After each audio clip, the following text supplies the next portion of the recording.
Anything you pay attention to consistently and with emotional involvement is going to grow. Hey guys, it's Bob Ferngren, and my heart, my desire, really my prayer is to help folks getting near 50 or in their 50s, 60s, 70s, or 80s live their best life. Think about this. What if you get to 50 and it really starts taking off relationship-wise and financially and health-wise? Well, you're going to have to pay attention to it for that to work. You know, I have this amazing landscaping, or some people would say garden. And I'm all into it. I'm heavily into gardening.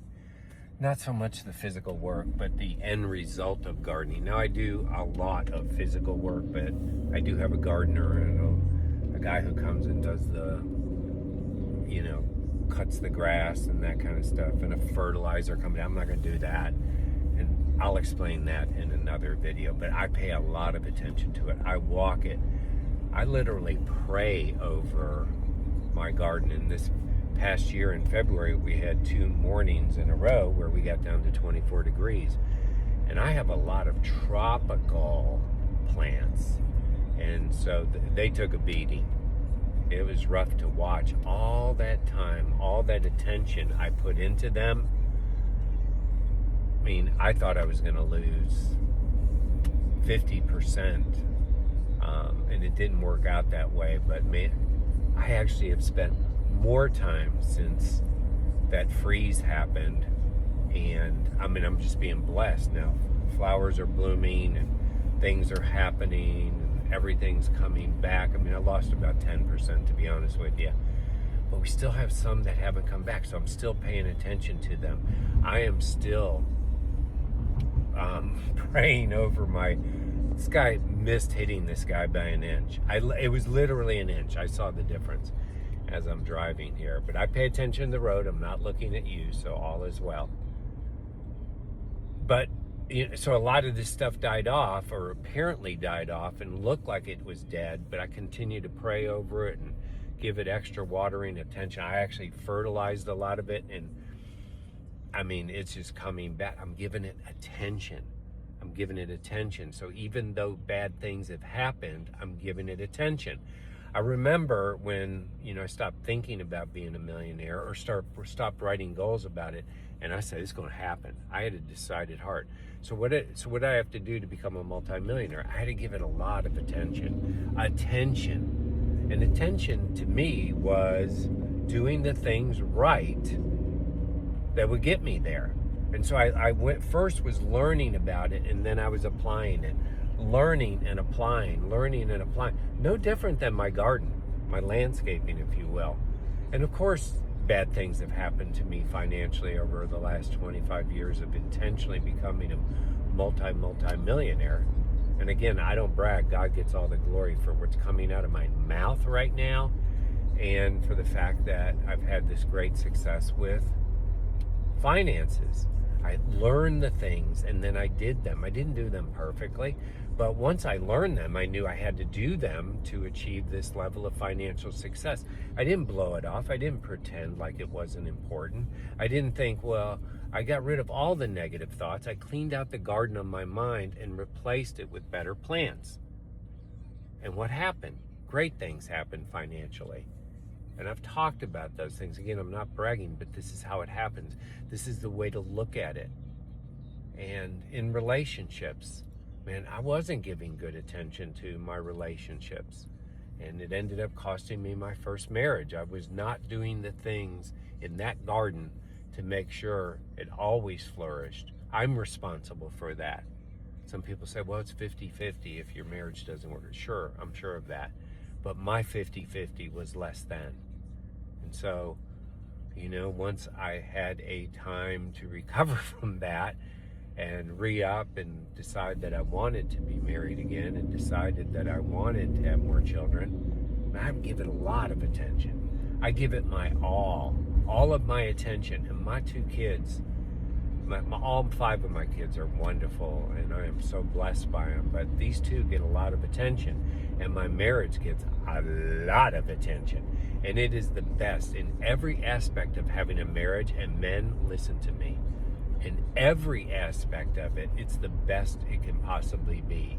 It's a 100, as we like to say. We only want to have a 100 on the test of our marriage. And so anytime it feels like we're getting to 98, we adjust it to make sure we get back to 100. That's the goal. That's the spirit and the love that we live under. And it's a wonderful marriage and relationship. And my relationship with everyone that I'm related to, and Carolyn's related to, is doing great because we pay a lot of attention to it. You got to pay a lot of attention to it if you want it to grow. This isn't hard. It's what you pay attention to. If you pay attention to Netflix, it'll grow. Yeah, like Netflix will make more money. And they do make more money because you're paying a lot of attention to it. And I'm not being disrespectful there. In the past, I've paid a lot of attention to distractions and my health. I pay a lot of attention. It starts early in the morning. I open up that back door and I am breathing and thanking God for another day physically on this planet. I open the back door and I'm just breathing in, and then, I start with proper prayer and meditation and gratitude. You said, what does that have to do with health? If you want to improve your health, get grateful. Get great. If you're sick right now, if you're fighting some disease, if you've got something wrong with you, if you're overweight, I'm going to tell you something. The spiritual stuff works even better than the physical stuff. Like spiritually, to be a grateful person, start there. Start there, that you live in America and you have access to good food and great supplements, and you can go to gyms and you can walk outside safely in most parts of the country. The ones you shouldn't. And so there's access to clean water. Our neighbor to the south, this is 2026. If you go to Mexico, don't drink the water. I mean, you're grateful for all that stuff, and I'm grateful for a long life and healthy and vital. I thank God I try to remember every organ in my body when I'm in my prayer time and meditation. I'm grateful right now, and I'm great that I'm going to the YMCA to work out and healthy, but I pay a lot of attention to my health. Great supplements, great peptides, healthy. I believe I'm going to live a long, healthy life. So that's the formula, guys. Whatever you pay attention to is going to grow. And just like on the bad side, if you have certain sin or thing, and I'm not here to condemn anybody. There's no condemnation in Jesus Christ. And I still struggle with sin. But if you're paying attention to it, it's going to grow. And I don't want to talk about that anymore, but if you pay attention to the good things, I love America. I pay attention to it. I wanted to add my best part of believing in this country, believing in our Constitution, believing in our institutions, not the people in them. People are evil and dark and bad. But if you pay attention to it, you want your body to be smoking hot, ladies, pay attention to it, not from a vanity standpoint, but from a gratitude and health standpoint. If you want to be strong, healthy, virile men and be that man who leads his family, pay attention to that. Not from a vanity standpoint, but what is a virile man like? What is a strong father like? Be that. Pay attention to it. Pay attention to it. Learn the things you need to learn. Pay attention to it and then do them. Don't overthink this stuff, guys. It's what you pay attention to. Look at your life right now. If you're overweight, you've been paying attention to Ho-Hos, Ding Dongs, Oreos, Captain Crunch, that's what you're paying attention to. Think of your life. If you are not financially where you want to, look at what you pay attention to. Instant gratification. You can't stop shopping. You shop till you drop. And now it's so easy. Push a button.